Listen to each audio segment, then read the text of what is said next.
Es un gusto recibirles.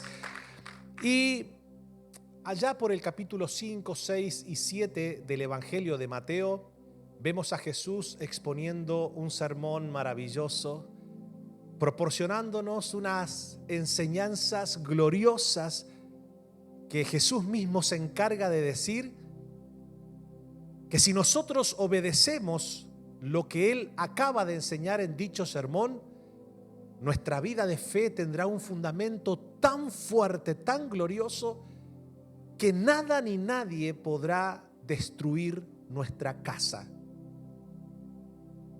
Si nosotros, según Jesús, aplicamos todo lo que Jesús enseña en aquel conocido sermón del monte, el mismo Jesús nos dice que seremos como una casa que se fundamenta sobre una roca y que a pesar de que por momentos vengan vientos, lluvias, tempestades y den con ímpetu, con fuerza contra aquella casa, la casa no va a caer porque tiene un fundamento indestructible que es la roca inconmovible, y esa roca es Cristo Jesús. Maravillosa y eterna roca. Pero también Jesús nos advierte que si nosotros hacemos caso omiso a lo que Él enseña en dicho sermón, nuestra vida puede acabar en la ruina. Porque una persona que sabe lo que Jesús enseña en el sermón del monte, pero decide no obedecer lo que Jesús enseña, le compararé a un hombre insensato que edificó su casa sobre la arena, que por momentos, mientras no venían vientos, ni lluvias, ni tempestades, la casa estaba de pie. Pero cuando vino la tormenta y dio con ímpetu contra la casa, como no tenía un buen fundamento, porque no se había obedecido lo que Jesús había enseñado en el sermón, la tormenta va a tirar la casa. Y la ruina será grande, muy grande. Por eso es que nosotros debemos estar atentos a este sermón. Debemos estar atentos a lo que Jesús nos deja saber en todo lo que Él enseña.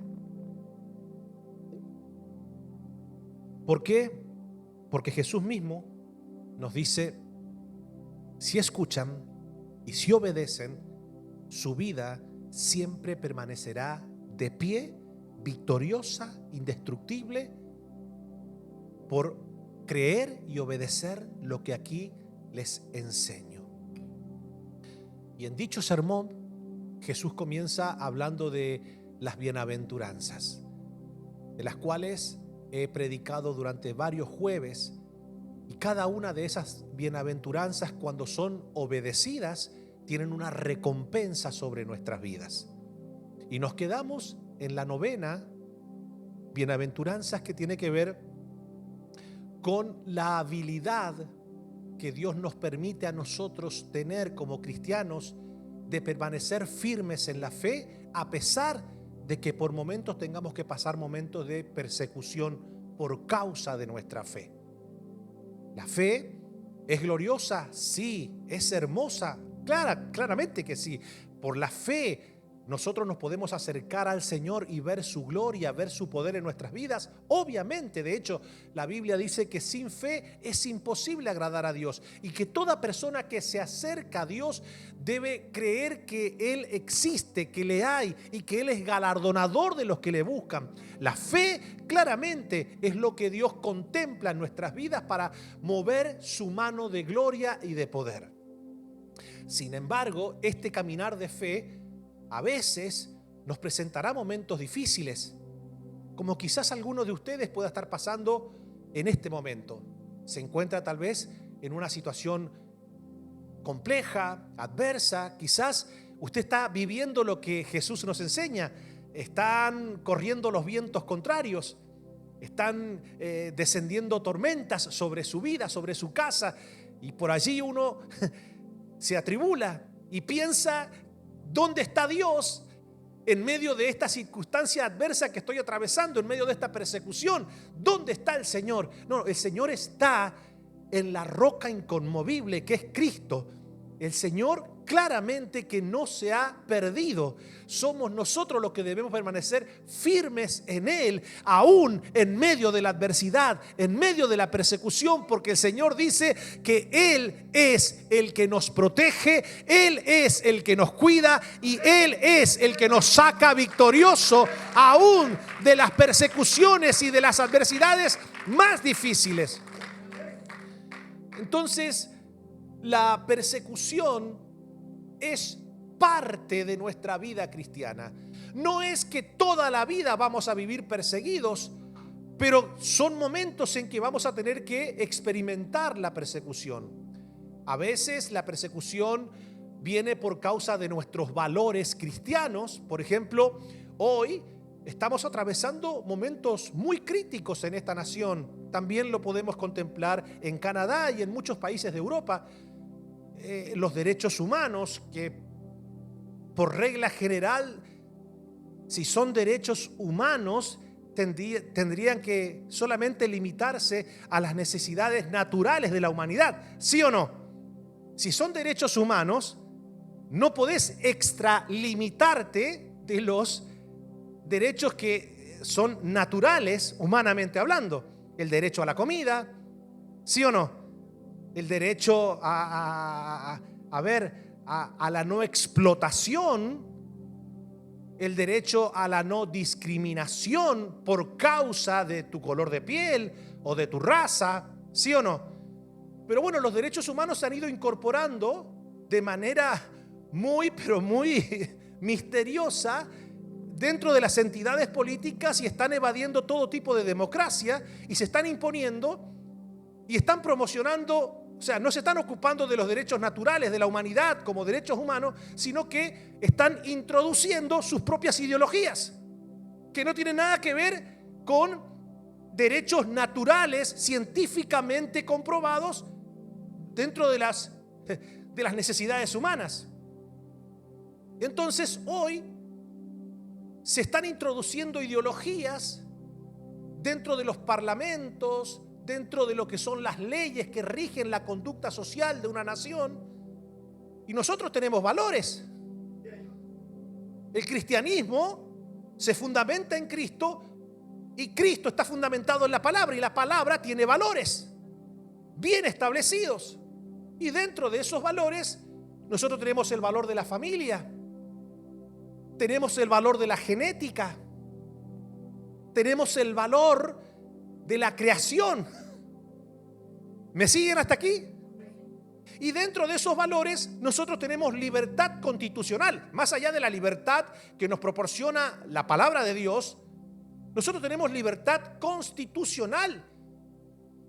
Hubieron próceres en esta nación que estuvieron dispuestos a luchar para que nosotros pudiéramos tener libertad de pensamiento, libertad de expresión, ¿sí o no? Entonces, parece ser que todo eso que costó mucha sangre, corrieron ríos de sangre por esta nación y por toda América, parece ser que ahora las nuevas élites globalistas que están rigiendo este mundo, que nadie los votó, no son políticos elegidos democráticamente, son personajes que aparecen de manera más elevada que los gobiernos políticos que elige la gente. Nadie sabe quiénes son, quizás podemos conocer algunos nombres nada más. Y ellos mantienen a nuestros países como si fueran marionetas. Entonces comienzan a implementar leyes y en este país hoy se están debatiendo leyes muy peligrosas, como declarar anticonstitucional la palabra del Señor. Y la palabra del Señor tiene valores. Y bueno, y es allí donde nosotros debemos replantearnos nuestra vida de fe, nuestra vida cristiana. ¿Está bien fundamentada? ¿Somos nosotros, somos creyentes conscientes de que hay momentos en que nuestra fe se puede ver perseguida por diferentes causas? En este caso, por leyes que tratan de censurar nuestras libertades, de estigmatizarnos socialmente. de decirnos que si nosotros no somos, si no comulgamos con sus ideologías, si no comulgamos con sus valores, entonces nosotros somos discriminadores, fóbicos. Y es un tema muy delicado, porque mucha gente hoy día tiene miedo. Yo le voy a hacer esto es claramente algo que todos nosotros debemos mirar, meditar, y mi deber como hombre de Dios es enseñar, instruir y preparar al pueblo para que nosotros no neguemos la fe en caso de una persecución ideológica, de una persecución de valores. ¿Por qué? Porque la fe en Cristo no solamente me hace ver la gloria del Señor, no solamente me permite ver las bendiciones de Dios fluyendo en mi vida, no, la fe bien fundamentada en Cristo también me permite defender mis valores con valentía, me permite defender lo que creo sin temor aún a la muerte. Yo creo en Cristo, estos son mis valores y no los voy a negociar ni me voy a dejar intimidar. Entonces hay mucha gente distraída, mucha gente, cuando digo gente estoy hablando de cristianos distraídos. No se están dando cuenta que las aguas se están sacudiendo a pasos agigantados. Que la familia, otro baluarte, otro valor primordial para nosotros. La familia establecida por Dios en el Génesis. Varón y hembra los creó Dios y le dijo: fructificaos y multiplicaos y llenad la tierra. La familia diagramada por el Señor es una familia natural. Diga conmigo: ¿y por qué, pastor, la única familia natural es la que está conformada por la que Dios creó en el Edén? Las otras familias que no están compuestas por los dos pilares que forman, por ejemplo, la familia, papá y mamá, y si son dos papás o dos mamás, quiere decir que no son familia. A ver, yo te voy a explicar algo. ¿Por qué una es natural y la otra no es natural? Es muy sencillo. Sin caer en una explicación tan profunda, porque esto no necesita tampoco tanta profundidad, solamente necesita aceptación. Todo lo que es natural, y esto no es un mensaje de odio, ni es un mensaje, no, porque hoy día decir la verdad es tener un mensaje de odio. Es raro, pero a ver, ¿cómo uno puede corroborar científicamente, moralmente, socialmente? ¿Cómo nosotros podemos corroborar que algo es natural y algo no es natural? Ok, en este sentido de lo que estamos hablando nosotros, diga conmigo, todo lo que es natural produce vida por sí solo. Lo natural gesta vida. Dos papás, dos mamás se pueden involucrar y tratar de conformar una familia, quizás con muy buenos deseos, con muy buenos planes, pero cuando esas dos personas del mismo género traten de hacer o de crear vida, les será imposible. ¿Pero por qué? Porque Dios odia. No. A ver, es imposible porque claramente no generan vida. Lo que pueden generar es entre ellos un amor sentimental, humano, erótico, pero no puede generar vida. Entonces, ¿cuál es la única relación matrimonial que puede generar vida naturalmente? Es el hombre con la mujer. Esto que yo estoy diciéndoles ¿a ustedes les parece que yo estoy siendo un pregonero del odio?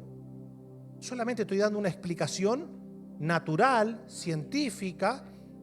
Yo no tengo absolutamente ningún tipo de ni de fobia ni de rencor. De hecho, conozco a muchísimas personas que tienen esa orientación, esa tendencia de querer disfrutar su sexualidad con personas del mismo sexo. O sea, son decisiones que las personas deciden tomar, la cual uno debe respetar, porque si vamos nosotros a respetar la libertad de expresión, es para todo el mundo, que todo el mundo pueda tener libertad. O sea, yo creo en la libertad de expresión, yo creo en la libertad de conciencia y creo en la libertad de fe, en la libertad de adoración. Puedo no estar de acuerdo con la elección de una persona, pero eso no me hace a mí odiarla porque no estoy de acuerdo con lo que practica.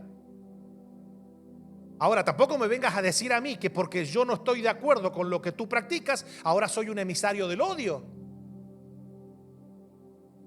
Simplemente, vuelvo y le reitero, yo conozco personas, yo no tengo ningún tipo de problema sentarme, conversar, yo no tengo ningún tipo, de hecho conozco a muchísimas personas en esa condición.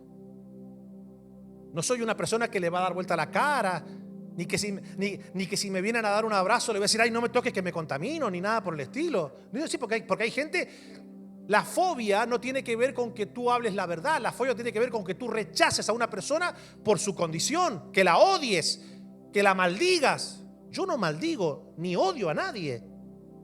Ahora, si la persona de repente dice, Dios me puede ayudar a cambiar, yo le voy a decir sí.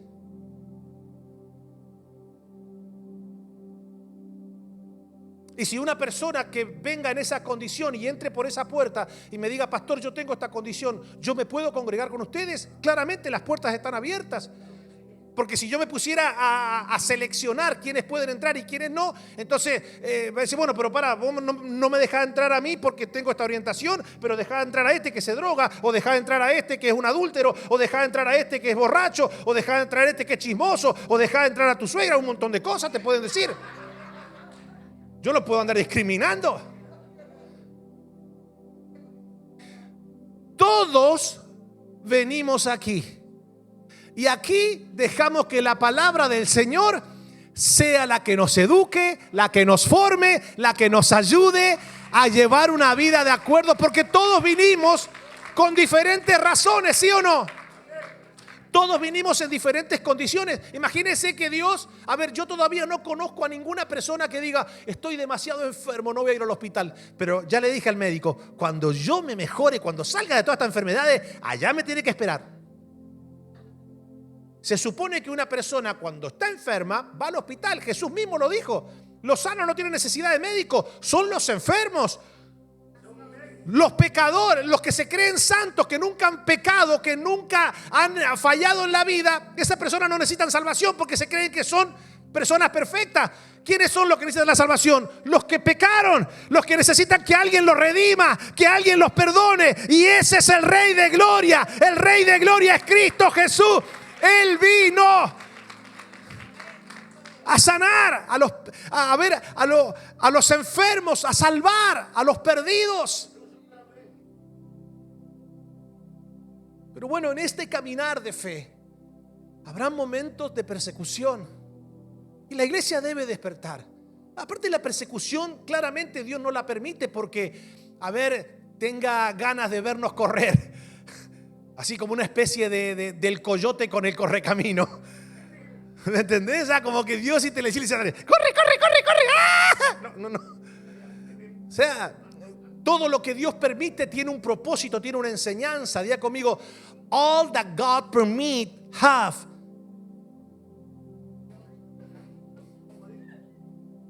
Todo lo que Dios permite tiene un propósito. Entonces, diga conmigo, la persecución Dios la utiliza para ponernos el termómetro de cuán madura está nuestra fe en Él. Dios permite a veces la persecución para dejarnos saber a nosotros, saber qué tan sincero es nuestro amor por Él. Dios a veces permite la persecución para ver qué tan convincentes son nuestros valores en la palabra de Él. Pero le tengo también noticias. La persecución no tiene solamente que ver muchas veces con soportar algo malo, o una tormenta, o una persecución. También la persecución a veces tiene que ver con una liberación que Dios está haciendo en nuestras vidas. Cuando digo liberación es que Dios de algo nos está salvando. Y usted dirá, pero ¿cómo, pastor? Escuche esto que es interesantísimo. En esta semana me puse a estudiar el asedio de Tito a Jerusalén en el año 70 después de Cristo. Jesús, ustedes más o menos conocen la historia, en un momento determinado, allá alrededor del año 30 de nuestra era, Jesús se para en el Monte de los Olivos y da una profecía escalofriante, por lo menos para el mundo judío. Acuérdese que la fe judía se basaba básicamente en el templo, en los sacrificios. De esos sacrificios que ellos hacían en aquel templo dependía su paz para con Dios, dependía la expiación de sus pecados por un año. O sea que el templo en la fe judía, en la época de Jesús, claramente era indispensable. No se podía practicar el judaísmo de una manera mosaica, bíblica, si no había templo. Y aparte que el templo era una obra arquitectónica majestuosa. Herodes el Grande, queriéndose congraciar con la élite, con la cúpula sacerdotal, con la cúpula judía, le había hecho un templo que era quizás no a la magnificencia del que había hecho Salomón, pero sí había hecho con toda la arquitectura novedosa del Imperio Romano. Habían hecho edificios maravillosos y hasta se podría decir indestructibles. Y era algo majestuoso y algo para la fe judía muy representativo. Bueno, Jesús se para en el Monte de los Olivos, lo mira y llora y contempla la destrucción del templo. Cualquier judío que anduviera dando vuelta por ahí dijera: nada, es imposible, esta profecía no se va a dar nunca. ¿Sabe lo que hay que hacer para destruir ese templo? A ver, no eran hojas de ¿cómo se llama lo que ponen ahora en las paredes? Chiroc. No eran hojas de chiroc que va a decir, bueno, le meto un puñetazo y ya se rompe la pared. No, estamos hablando de que eran unas rocas que claramente, así pasara un terremoto fuerte, era muy difícil que eso cayera. Pero Jesús mira, llora y da una profecía exacta. Y dice: no va a quedar piedra sobre piedra en este lugar. De hecho, si en algún momento ustedes están pensando de que, bueno, se va a caer el techo, unas paredes y después lo reconstruimos. No. Es que no va a quedar piedra sobre piedra. Y fue tan exacta la profecía que en ese asedio de Tito, del general Tito, a Roma en el año 70, cuando ellos ingresan al templo, los romanos, alguien parece que prendió fuego, algo adentro que hizo que todo el templo comenzara a agarrar fuego, y la cúpula tenía oro. Entonces el oro se comienza a derretir y se comienza a esparcir por todas las rocas. Entonces los romanos, para tomar el oro que se estaba esparciendo por todos lados, comenzaron a sacar todas las rocas para poder agarrar el oro. O sea, la profecía fue tan exacta que literalmente no quedó piedra sobre piedra, quedó nada. Porque cuando Cristo da una palabra, siempre es exacta. Pero no es así donde lo quiero llevar. Estoy hablando de la persecución. Lo que quiero llevar es esto. Las guerras judeo-romanas abarcaron 7 años, desde el año 66 al año 73. A la mitad de esa semana, del año 66 a la mitad del año 69, comienza el asedio del general Tito. Ahora, es interesante. Nosotros tenemos como holocausto lo que pasó hace aproximadamente unos 100 años, 80 quizás, en la Segunda Guerra Mundial. Le llamamos holocausto porque todos conocen la historia. Millones de judíos fueron brutalmente asesinados por un régimen nazi. No solamente judíos, porque cuando hablamos de holocausto solamente enfocamos a los judíos, no. Murieron muchas otras etnias en masa que también eran brutalmente asesinados. Pero debemos entender que en cuanto a magnitud de lo que realmente perdió el pueblo de Israel, es mucho más trágico lo que pasó en el año 70 después de Cristo que aún el holocausto de la Segunda Guerra Mundial. En la Segunda Guerra Mundial se perdieron más vidas, pero en el año 70 se perdieron vidas y cosas muchas que tiene que ver con la raíz cultural de una nación, con la vergüenza. Se cree que mínimo murieron 1 millón de personas. Mínimo. En el asedio de Tito en el año 70. Las guerras judeo-romanas, desde los primeros 3 años y medio, del 66 al 69 y medio, tuvieron enfrentamientos entre los celotes, entre los nacionalistas judíos que pues se negaban a seguir viviendo bajo la ocupación romana en Jerusalén.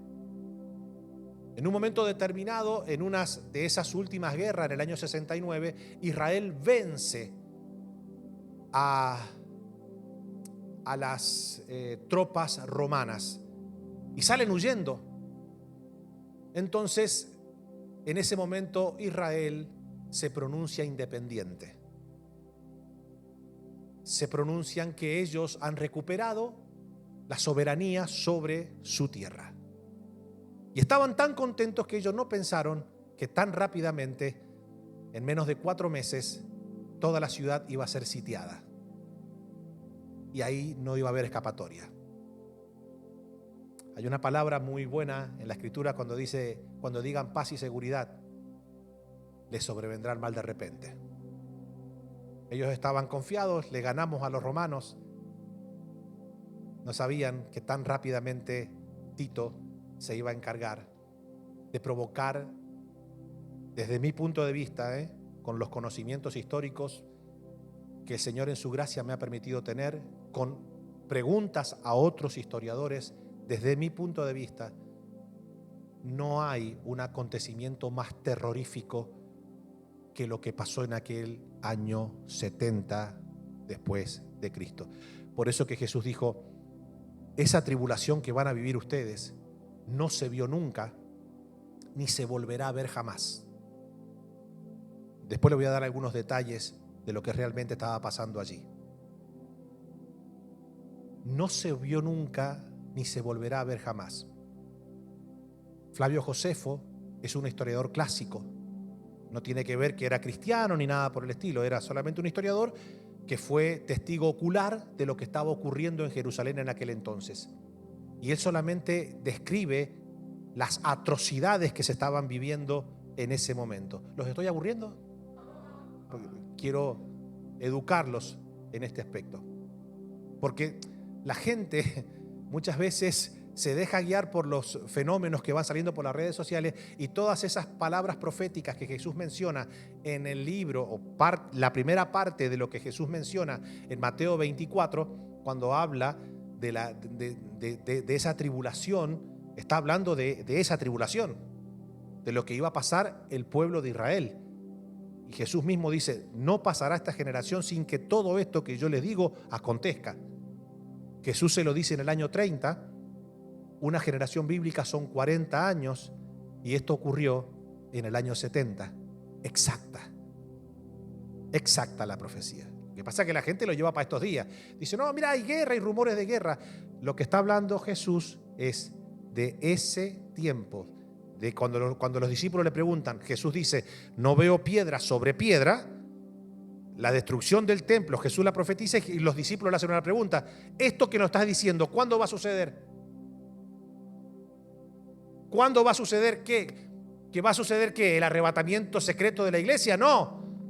¿Cuándo va a suceder esto que nos estás diciendo? O sea, esto no es revelación, esto es saber leer. Nada más. ¿Cuándo va a suceder eso de la destrucción del templo? Nadie los engaña porque van a venir falsos cristos. Se levantará nación contra nación, habrá peste, habrá hambre. Todo eso sucedió durante esos 40 años. ¿No creen ustedes que las guerras comenzaron con la Primera Guerra Mundial? Hay gente que piensa que No, eso pasó ahí. Y Jesús dice, no, pero tranquilo, todavía no es el fin, porque se van a enfriar, el amor de muchos se va a enfriar, y literalmente hubo un enfriamiento espiritual en el año 60, 65, terrible. Entonces Jesús dice, pero cuando pase todas estas cosas y cuando vean que aquel inicuo comete aquella abominación desoladora, ¿verdad? ¿Ustedes qué tienen que hacer? Diga conmigo, huyan. ¿A dónde? A los montes. Ay de la que dé a luz en aquellos días, dijo Jesús. Ay de la que dé a luz. ¿En qué días? Pregúnteme, ¿en qué días? ¿De qué está hablando Jesús? De esa tribulación que iba a estar pasando allí. Ay de la que dé a luz. Y si alguno está trabajando, no descienda ni siquiera, no descienda ni a buscar. Quédese. Y dos estarán trabajando juntos, uno será tomado y el otro será dejado. La gente lo relaciona con el arrebatamiento, no tiene que ver el arrebatamiento. Uno será tomado como esclavo. Permítame que le voy a explicar algo. Todo esto es muy importante que lo entendamos, porque Jesús está hablando de la destrucción del templo. Hablando de la persecución. Jesús le da directrices y le dice que cuando ustedes comiencen a ver eso, huyan. Porque se desató una persecución furiosa. Esto es interesantísimo. En un momento determinado, ya el Señor, como ve todo, diga conmigo, el Señor lo ve todo. No solamente lo que pasó, lo que está pasando y lo que pasará. Que los cristianos estaban muy bien en Jerusalén, muy cómodos. Entonces, en un momento determinado, claramente, las guerras judeo-romanas comienzan a tener cierta inclinación de victoria hacia el mundo judío. Eso también puede hacerte descansar como cristiano, ¿sí o no? Pero los cristianos que habían recibido esas palabras proféticas que habían sido transmitidas por los apóstoles, estaban atentos ¿a qué? A cada movimiento que pasaba ¿en dónde? En Jerusalén. Y miraban las guerras, los romanos venían, estaban atentos a eso, estaban atentos. Ahora, el Señor, como ve, en un momento determinado dice, ok, la primera persecución que experimentan los cristianos es porque le dan muerte a Esteban y después le dan muerte a Jacobo. Y en esa muerte que le dan a Jacobo, muchos comienzan a huir, porque dicen, esa muerte que recibe Esteban y esa muerte que recibe Jacobo no era por parte de las autoridades romanas, era por parte de las autoridades judías que tenían cierta independencia dentro de Israel. Entonces los mismos cristianos comenzaron a ver, eso pasó aproximadamente años 50, años 60 después de Cristo. ¿Estamos acá? ¿Me van siguiendo la línea? Cuando comienzan los cristianos a ver que los mismos judíos ya no se conforman con despedirlo de la sinagoga, ya le están dando muerte por causa de su fe. ¿Qué hacen ellos? Y uno podría decir, ¿y Dios por qué permite esto en mi vida? Porque a veces uno no entiende lo que Dios está haciendo y uno piensa que Dios no está tomando el control de nuestras vidas, y a veces Dios permite ciertas cosas porque de algo mucho más feo nos está librando. Comenzaron los cristianos judíos, comenzaron a irse. A medida que se iban desatando las guerras judeo-romanas, comenzaron a irse. No solamente por las guerras que ellos veían, no solamente por la inminencia, porque decía, no pasará esta generación. Y ellos sabían que una generación era 40 años y ya estaban viendo las guerras y rumores de guerra, estaban viendo la peste, estaban viendo el hambre, ahí lo estaban viendo, porque ¿qué desata la guerra? Más allá de muerte, hambre, pestilencia. Entonces, cuando ellos comienzan a ver todas esas señales, dicen, estas son las señales que hablaron los apóstoles, estas son las señales que Jesús les enseñó allá, y comenzaron a huir a ciudades. ¿Cuántas personas murieron en el asedio de Tito en el año 70? Mínimo 1.000.000. Pregúnteme, ¿cuántos cristianos murieron?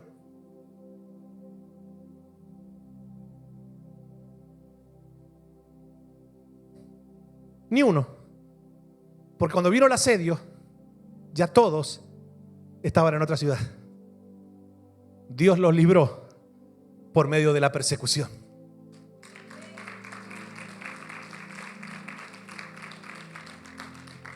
Pastor, ¿y qué pasó en ese asedio? Yo sé que no es el tema, pero solamente le voy a dar algunos detalles.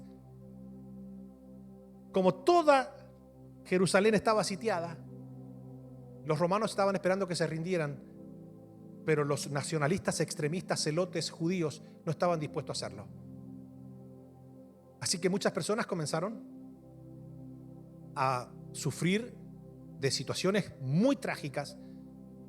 Entonces comenzaron a salir en los alrededores de noche, comenzaron a comer en primera instancia las espinas o la hierba espinosa que sale en tierra desértica. Ustedes han visto, ¿verdad? Ese tipo de hierba que es amarga, que muchas veces hasta es venenosa por el hambre. Después comenzaron a comerse las sandalias de cuero con los cinturones de cuero. Pero después llegó algo mucho más terrible. Por eso que dice, ay de la que dé a luz en aquellos días. ¿Sabe qué comenzaron a hacer las madres y los padres? Se comenzaron a comer a sus hijos. Canibalismo.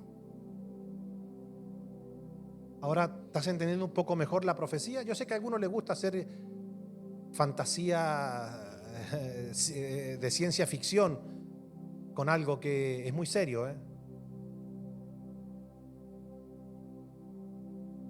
Porque la persecución a veces no es tan mala como parece.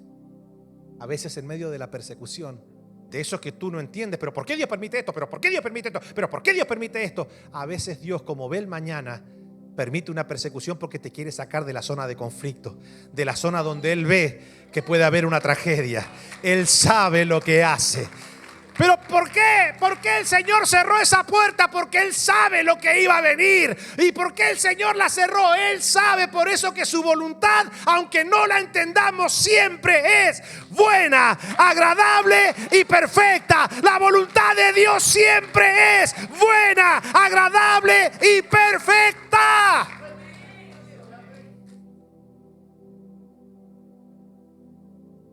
Cuando yo comencé a indagar y tratar de ver cuántos cristianos habían muerto en semejante situación, todos los historiadores concuerdan en que ninguno murió. Dios los libró. Así que una persecución revela cuánta sinceridad hay en nuestro amor hacia Dios. La persecución a veces revela cuán convincentes son nuestros valores en la palabra de Dios. La persecución a veces revela cuán madura es nuestra fe en Dios. Y a veces la persecución también nos ayuda a evitar lo que el diablo había planificado para nuestras vidas. A veces un empujoncito nos puede liberar de una muerte segura. Siempre me gusta contar esta anécdota de un hombre multimillonario que en cierta oportunidad dijo: le voy a dar $10 millones al que cruce la piscina de mi casa llena de cocodrilos hambrientos. ¿Cuántos hubiesen aceptado el desafío? El que cruce la piscina de mi casa nadando llena de cocodrilos hambrientos, yo le doy $10 millones. Levánteme la mano, ¿cuántos tomarían ese desafío? Algunos lo harían por $3, los conozco. La cuestión es que el tipo, habían como 100 personas ahí, ninguno se atrevía, mi hermano. Ninguno se atrevía hasta que de repente suena ¡pum! Alguien en el agua. Imagínate el tipo, o sea, para todos lados iba. Y el tipo, viste, hacía regañadiento y logró atravesar después de una lucha feroz con esos cocodrilos. Y le habían rasgado la ropa, le habían mordido la mano. El tipo logra agarrar el otro lado de la piscina, así se levanta, sale de la piscina todo ensangrentado el tipo. Y el hombre no le quedó otra que darle los 10 melones, los $10 millones. Y entonces, viste, antes de dárselo el millonario le dice: mira, acá tengo los 10 millones, estos son suyos, solamente quiero saber algo. ¿Qué fue lo que le hizo tener esa valentía para ganarse esos 10 millones? Dice: mira, yo no sé si tengo valentía o no, yo lo único que quiero es saber quién fue el desgraciado que me empujó a la piscina.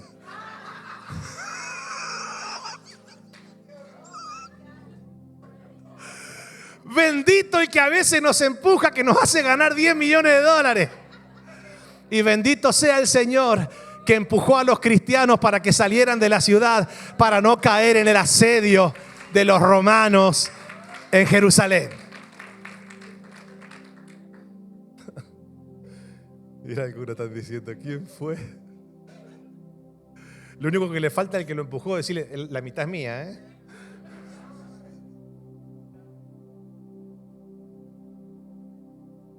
Mateo 5:10 dice, bienaventurados los que padecen persecución por causa de la justicia, porque de ellos es el reino de los cielos.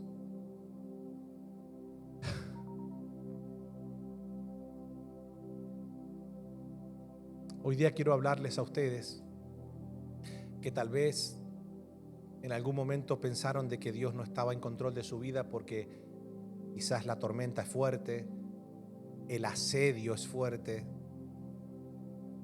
quizás la opresión es fuerte, pero Dios te dice hoy, el reino de los cielos sufre violencia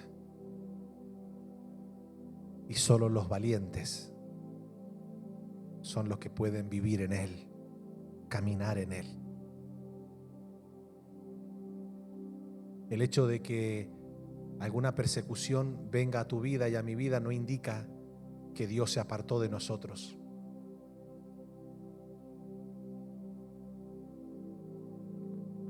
La persecución es parte de nuestra fe, de nuestra vida cristiana. Quiero leerles un pasaje que es muy poco predicado, pero que claramente tiene una profundidad maravillosa, porque es en medio de esas persecuciones que a nosotros nos toca enfrentar, donde uno puede afirmarse en Cristo. Al fin y al cabo, damas y caballeros, jamás sabremos dónde estamos parados realmente en la fe si muchas veces no somos zarandeados por diferentes circunstancias adversas que se nos pueden presentar en la vida. Quiero leerles un pasaje en la Escritura que se encuentra, vamos a leerlo,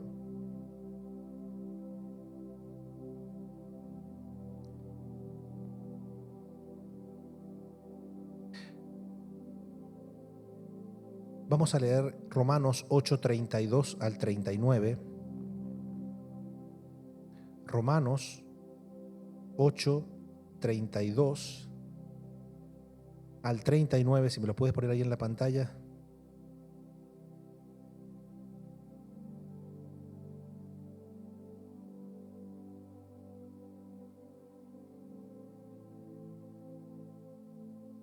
Dice así: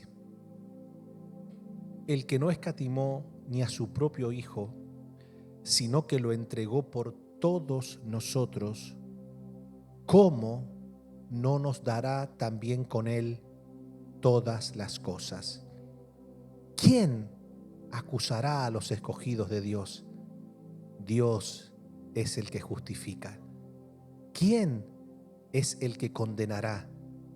Cristo es el que murió, más aún el que también resucitó, el que además está a la diestra de Dios, el que también intercede por nosotros. No sé cuántos se están gozando con esta palabra, porque es maravilloso. Cada vez que leo esta palabra es maravillosa. ¿Quién nos separará del amor de Cristo? ¿Tribulación? ¿O angustia? A ver, ayúdame a leer. ¿O qué? A ver, ¿o qué?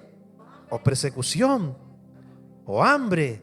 ¿O desnudez? ¿O peligro? ¿O espada? No, como está escrito, por causa de ti somos muertos todo el tiempo, somos contados como oveja de matadero. Antes,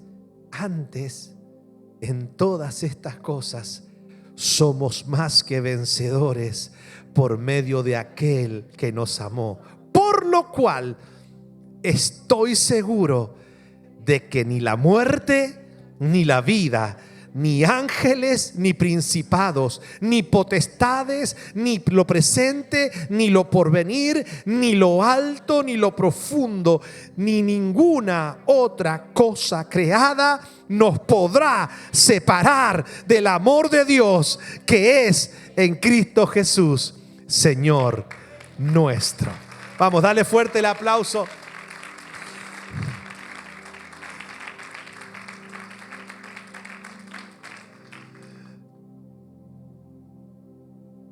Yo quiero invitarle a que se ponga de pie.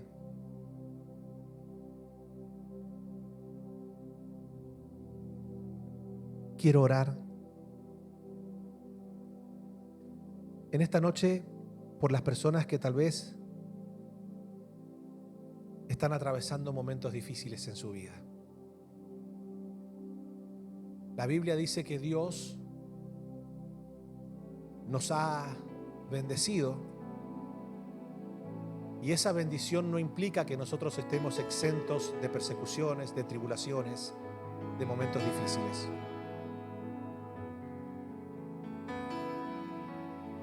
En el mundo tendréis aflicción, dijo Jesús, pero confiad, yo he vencido al mundo. Y hay un pasaje que es con el que voy a culminar en esta noche, que, como les dije al principio, es muy poco predicado. Tal vez muchos no lo mencionan porque les da miedo hablar de persecución. Sienten que la gente va a agarrar temor y se va a ir de la congregación. Muchos no se animan a hablar de persecución porque piensan que la gente va a agarrarle miedo a la fe. ¿Ustedes le han agarrado miedo a la fe o se ha fundamentado mucho más fuerte su fe? A ver, ¿a cuántos esta palabra, lejos de querer hacerlo huir, lo ha afirmado, le ha hecho que su fe madure, que su amor sea mucho más profundo para con Dios? Mi deber como pastor es predicarle todo el evangelio, porque ay de mí si no les anunciare la verdad. Y la Biblia dice: conoceréis la verdad y la verdad os hará libre. Por eso que uno dice: bueno, pastor, y con todo lo que usted habló al principio de las leyes que se quieren aprobar, ¿qué va a pasar con nosotros? Usted quédese tranquilo, porque independientemente de lo que Satanás planifique para la iglesia, el mundo y sus malos deseos pasarán, pero los que viven en la voluntad del Señor, los que viven conforme a su palabra, permanecerán para siempre.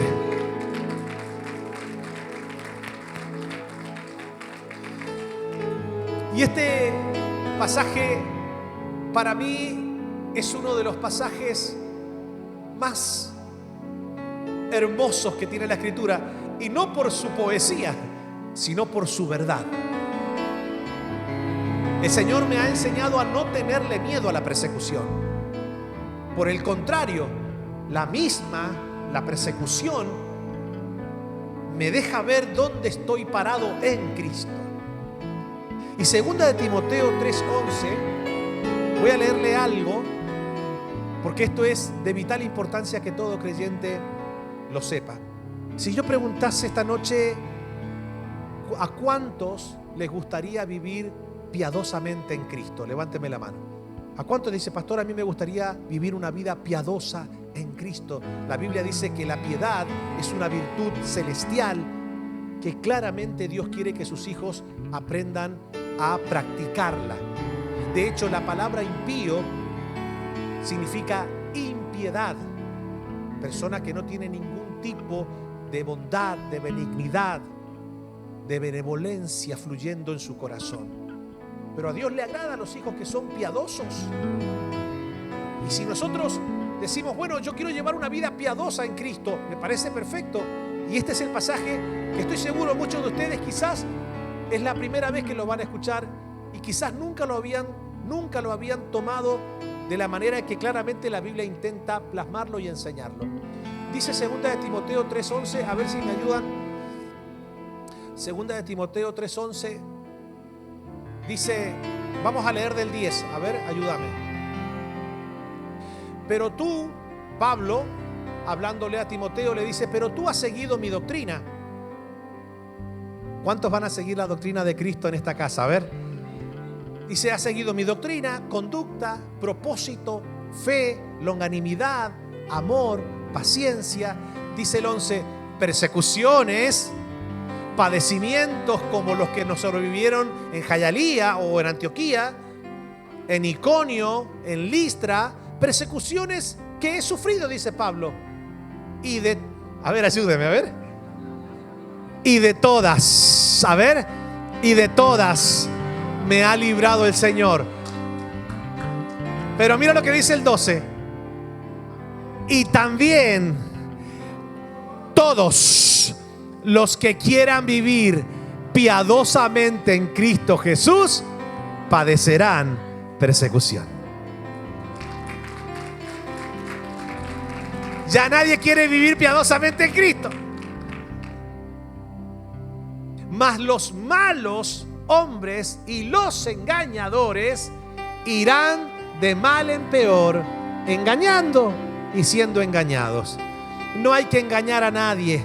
Nosotros somos cristianos porque Dios nos ha hecho nacer de nuevo en Cristo. Le amamos por lo que Él es, y estamos aquí por su gracia, por su amor y por su benevolencia. Y yo sé que todos nosotros estamos aquí también porque Cristo es el centro de nuestra vida, y no le vamos a negar. No importa la tormenta, no importa la tempestad, no importa la adversidad y no importa la persecución, porque tenemos a un Padre en los cielos que ha prometido protegernos, proveernos, ayudarnos y darnos vida eterna en Cristo Jesús. ¡Aleluya! Levante la mano al cielo y dígale: Señor, gracias. Mi vida descansa en tu poder, mi vida descansa en tu gracia, mi vida descansa en tu benevolencia. Gracias.